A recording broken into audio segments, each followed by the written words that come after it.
राम सिंह यादव, मैं अभी as problem part 2 करवाऊंगा। पार्ट 1 पहले करवाया था। इसमें क्या है, अनुपात के क्वेश्चंस हैं, उनको थोड़ा सा अलग से, उसमें भी वैसे तो अनुपात का के रूप में मैंने आपको सोल्व करके दिखाया था, पर इसमें थोड़ा और टाइप के हैं।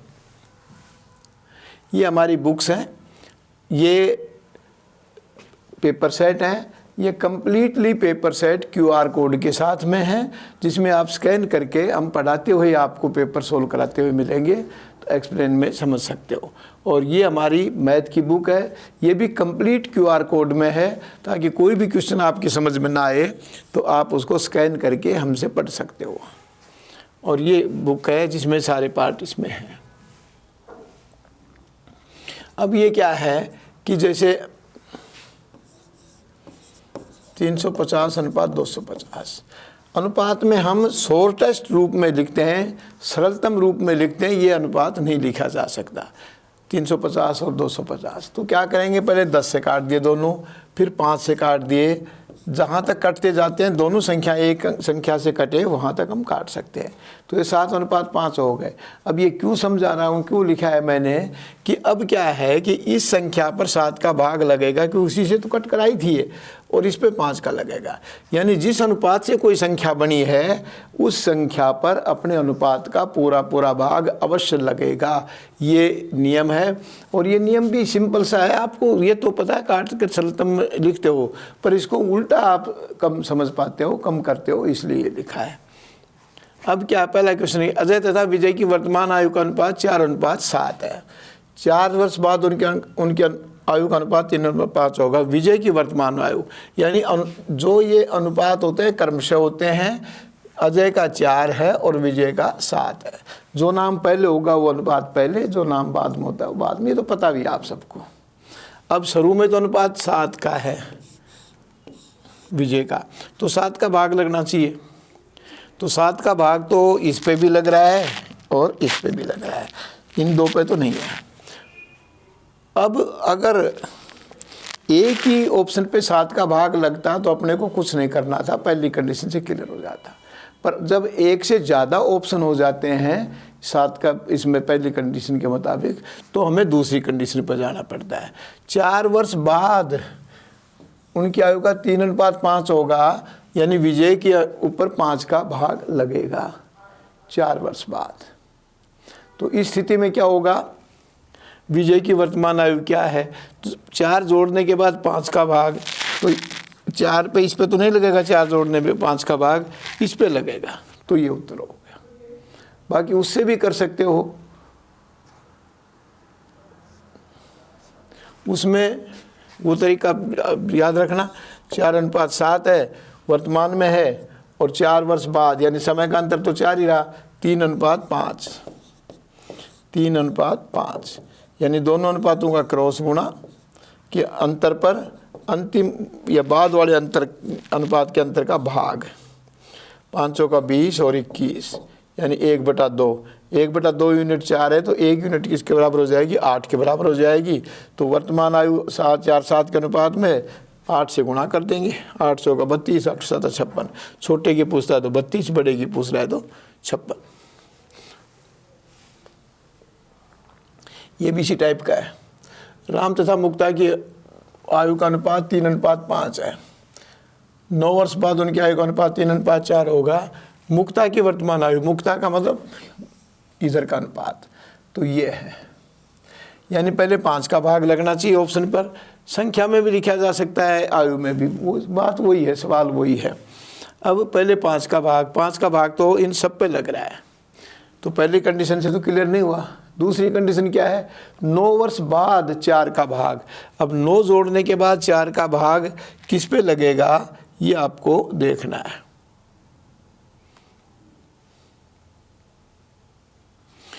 तो 9 जोड़ने के बाद 5 का तो इस पे भी लग रहा है, इस पे एक पे ही लग रहा है 5 का, तो यही हो गया, क्योंकि 5 का भाग सिर्फ एक पे लग रहा है, तो ये हो गया। ये अलग है सवाल, ये सवाल अलग है, यानी 5 का भाग लगना चाहिए। पहली कंडीशन पे क्लियर हो गया, 5 का भाग एक ही ऑप्शन पे लग रहा है 15 पर, बस दूसरा देखना ही नहीं आपको। जब पहली कंडीशन पर एक ही ऑप्शन हो, पहली कंडीशन लागू जिस पर होती है वो एक ही ऑप्शन है, तो हमें दूसरी कंडीशन पर जाना ही नहीं है, वरना 9 जोड़ने के बाद 4 काम करते। अगर मान लीजिए यहाँ अलग होता 20 होता, यहाँ 30 होता, यहाँ 40 होता, तो क्या करते हैं कि हम 9 जोड़ने के बाद किसका भाग देते, 4 का भाग देते। तो 9 जोड़ने के बाद 4 पे इसी का लगता है, क्योंकि 24 पे ही लगता, 29 पे, 39 पे, 49 पे 4 का भाग नहीं लगता। अगला सवाल, 2 संख्याओं का अनुपात 3:4 है, प्रत्येक में 5 घटाने पर 3:4 है, तो बड़ी संख्या ले लो या छोटी ले लो, एक संख्या पकड़ लो आप। बड़ी 4 का भाग लगना चाहिए, तो 4 का इस पे भी लग रहा है और इस पे भी लग रहा है। अब 5 घटाने पर 7 का लगना चाहिए, क्योंकि बड़ी अनुपात 7 हो जाएगा। 5 घटाने पर 7 का लगना चाहिए, तो 5 घटाने के बाद इसमें तो 15 हो जाएंगे, 7 का भाग नहीं लगेगा, इसमें 35 हैं तो 7 का भाग लगेगा, तो बड़ी संख्या ये है। ऐसे आप शॉर्टकट से ज्ञात कर सकते हो, या फिर उसी तरीके से यूनिवर्सल तरीका मैंने बार बार आपको बता दिया है, उससे कर लो। 3:4 कर लो और 5:7 का क्रॉस कर लो। 5 घटाने पर, यानी एक ही संख्या, अंतर 5 का ही है इनके अनुपातों के बीच में, तो फिर 5 का आगे कर लेना। नए भारत में नौकरियां भ्रष्टाचार रहित हैं, किसी भी नौकरी के लिए कहीं भी कोई पैसे वगैरह नहीं देने पड़ते। कोचिंग के लिए अगर आपको आना है तो ऑफलाइन कोचिंग ऑनलाइन कोचिंग से काफ़ी बेटर है, क्योंकि ऑफलाइन कोचिंग के लिए वहाँ पॉजिटिव माहौल बनता है, सभी स्टूडेंट एक ही उद्देश्य के लिए वहाँ इकट्ठे रहते हैं, और कोई आपस में डाउट हो तो स्टूडेंट भी क्लियर कर लेते हैं एक दूसरे से, और फिर भी कोई डाउट है तो वहाँ स्टाफ भी रहता है, तो स्टाफ के टीचर से भी आप कोई भी डाउट कभी भी क्लियर कर सकते हो। दूसरा, हॉस्टल में हम स्मार्टफोन लड़के को अलाउ नहीं करते हैं, जिससे लड़का कहीं और ध्यान नहीं भटकाए, केवल और केवल अपने करियर के ऊपर ध्यान रखे। दूसरा, हमारे यहाँ रिटायर्ड ऑफिसर्स की देखरेख में हॉस्टल रहते हैं, जहाँ किसी भी प्रकार की कोई अनुशासनहीनता की घटना नहीं हो पाती।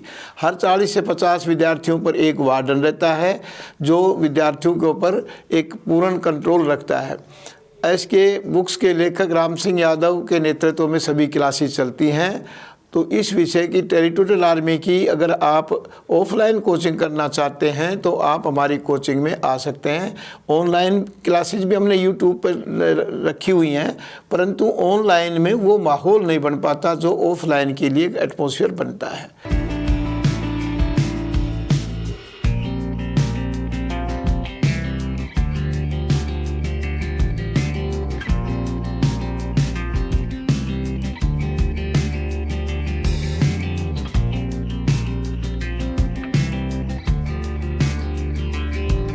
अब क्या है, यदि 2 संख्याओं का अनुपात दिया है और एक संख्या दी गई है तो दूसरी संख्या हम कैसे निकालेंगे?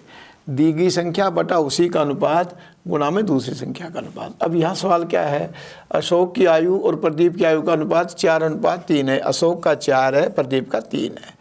यदि अशोक की आयु 6 वर्ष बाद 26 वर्ष होगी, तो 6 वर्ष बाद 26 वर्ष होगी, तो आज कितनी होगी? 20 होगी, क्योंकि 6 साल बाद 26 का होगा, 6 साल बाद 30 का होगा तो आज 24 की होगी। 6 साल बाद अगर कहता है कि 15 का मतलब 15 का हो जाएगा तो आज 9 का है। यानी 6 साल बाद जो 26 का होगा तो आज कितने का है? 20 का। अब 20 उसकी आयु है इस समय, और उसका अनुपात है 4, दूसरे का अनुपात 3 है, तो इसको काटो, 5 दिया 15। क्योंकि प्रदीप की पूछी है, अशोक की तो दे ही दी, प्रदीप की पूछी है, अशोक की वर्तमान आप निकाल ही सकते हो, 26 में से 6 कम कर देंगे, क्योंकि 6 साल बाद 26 का होगा तो आज 20 का है। तो दी गई संख्या 20 है, उसी का अनुपात 4 है, गुणा में दूसरी संख्या का अनुपात 3 है, ये होगी 15। 5 दिए 15।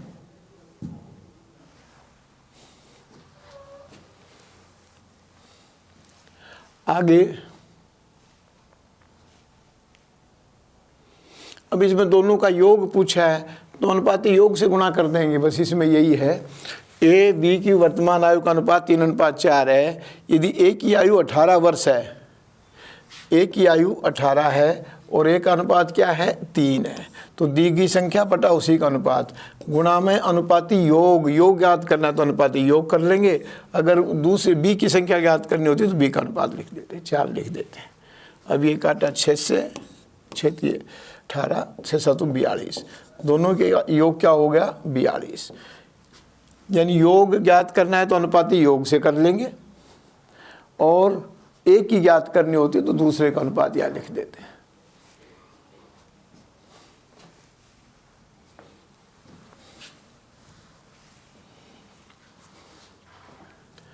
यदि दो संख्याओं का अनुपात दिया हो तथा अंतर दिया हो। अब इसमें एक अलग टाइप भी है, क्योंकि इसमें अनुपात वाले में कई टाइप हैं, अंतर की भी है, योग की भी है, दोनों का योग ज्ञात करना ये है। अब इसमें देखो, एक की आयु 20 से 10 वर्ष अधिक है। इसमें क्या होगा, संख्याओं का अंतर, संख्याओं का अंतर क्या हो गया 10, क्योंकि 10 वर्ष अधिक है, 10 वर्ष छोटा है ए बी से, तो 10 वर्ष का अंतर हो गया। यदि उनकी वर्तमान आयु का अनुपात 5:3 है, 5:3 का अंतर सदैव पॉजिटिव रहेगा, इसको कभी भी नेगेटिव नहीं करना है कि -2 हो गया। ये तो अंतर सदैव पॉजिटिव रहेगा, चाहे 3:5 है तो और 5:3 है तो 2 का अंतर हो गया। अब क्या ज्ञात करना अपने को, एक की आयु ज्ञात कीजिए, 1:5 है तो ये कटा 5 से 5 5 25, एक की आयु 25 होगी। अगर बी की पूछता तो यहाँ 3 से गुणा करते थे 15 हो जाता, 5:3 हो गया। यानी संख्याओं का अंतर बटा अनुपातों का अंतर और गुणा में दूसरी संख्या, एक का तो है ही है, गुणा में दूसरी संख्या, एक बार पहली संख्या एक बार दूसरी संख्या।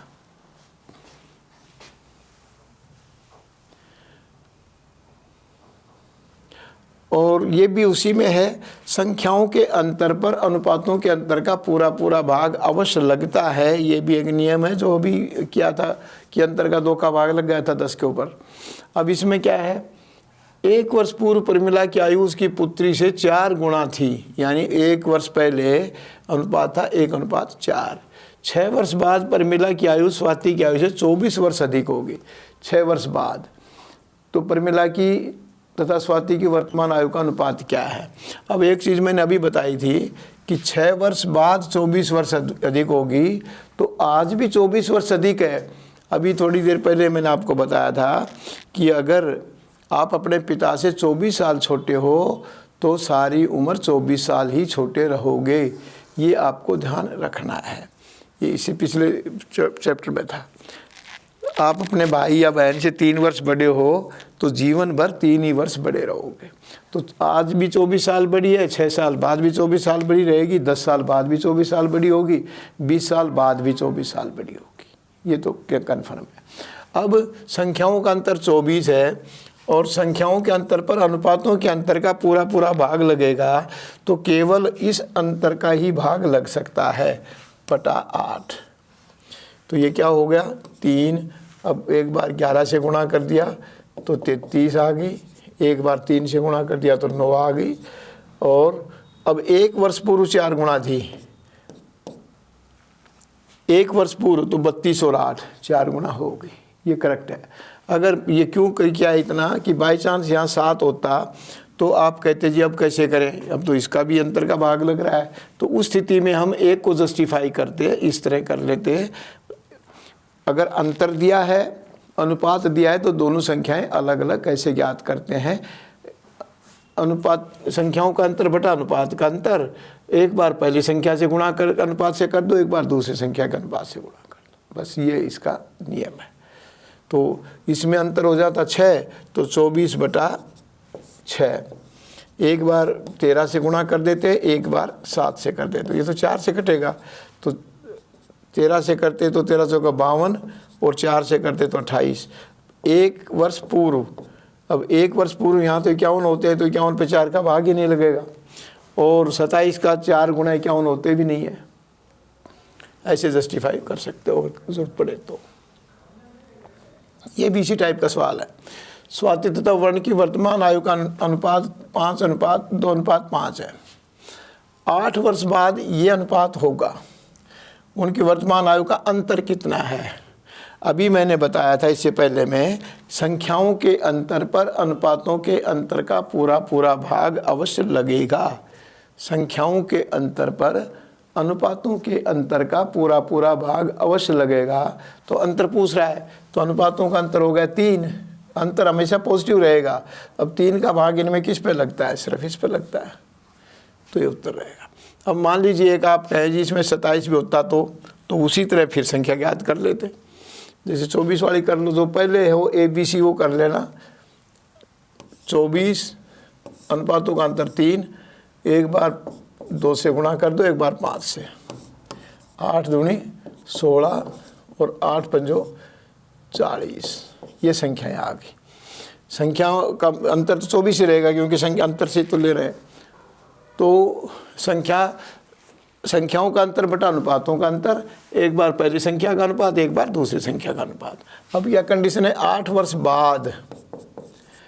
8 वर्ष बाद क्या हो गया? ये तो बन गया 24 का और ये होगा 48 का, तो 1:2 हो जाएगा। ऐसे जस्टिफाई कर सकते हो अगर एक से ज़्यादा ऑप्शन आपको अप्लाई हो रहे हों पहली कंडीशन पर। तो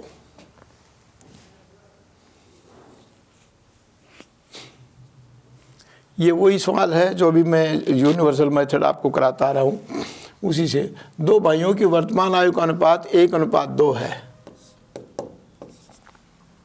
5 वर्ष पहले अनुपात 1:5 था, 5 वर्ष बाद अनुपात क्या हो गया? तो समय का अंतर तो 5 ही है कि वर्तमान का तो 1:2 है, 5 वर्ष पहले ये 1:3 था, तो समय का अंतर तो 5 ही होगा क्योंकि वर्तमान में 5 साल पहले में।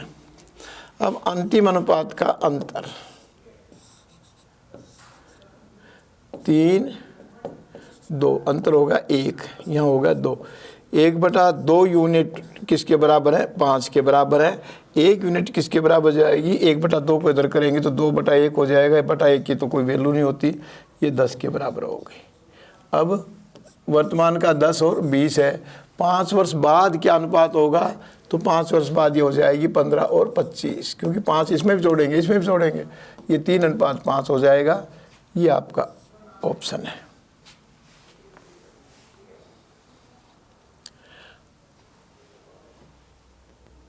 ये भी उसी टाइप का सवाल है। ए और बी की वर्तमान आयु का अनुपात 6:5 है। 4 वर्ष पहले अनुपात 5:4 था, 6:5 है। 4 वर्ष पहले वर्तमान और 4 वर्ष पहले ये 5:4 था। समय अंतर 4 का है, क्योंकि दोनों अनुपातों के बीच में समय का अंतर ज्ञात करना होता है अपने को। तो दोनों अनुपातों के वर्तमान का तो 6 और 5 है, 4 वर्ष पहले ये था, तो समय का अंतर 4 हो गया। अब बटा 5:4 क्रॉस गुणा किया, 24 और 25, अंतर 1, यानी 1 यूनिट किसके बराबर आ गई? 4 के। तो 6 यूनिट किसके बराबर होगी? 6 चौका 24 और 5 चौका 20। 24 और 20 उनकी आयु होगी है। अब आगे क्या पूछ रहा है? 12 वर्ष बाद, 12 वर्ष दोनों में जोड़ना होगा अपने को। ये हो गया 36 और 32। अब इनको काटा 4 से, माने 9:8 हो जाएगा, क्योंकि 4 से दोनों कट जाएंगी। तो ये आपका उत्तर होगा, यानी दोनों अनुपातों के क्रॉस गुणा पर अंतिम अनुपातों के अंतर का अंतर, बाद वाले अनुपात का अंतर बटा, तो बराबर में समय, इकाई या संख्या बराबर दोनों में हो तो ये 4 वर्ष का है तो 4 आ गया। तो ये अपना आयु का था। आयु का कंप्लीट हो गया है, पूरा चैप्टर हो गया है, सारी चीज़ इसमें समझा दी। इनसे बाहर कोई क्वेश्चन आपको पेपर में नहीं मिलेगा। एक चीज़ का ध्यान रख लेना, हर टॉपिक में क्वेश्चन आना ज़रूरी नहीं है, क्योंकि मैथ के अपने क्वेश्चन 15 ही पूछे जाएंगे और 15 में से अपने पास टॉपिक हो जाते हैं 20, 25, 24, 23, क्योंकि अलजेब्रा भी है, ज्योमेट्री भी है और अंकगणित तो है ही है।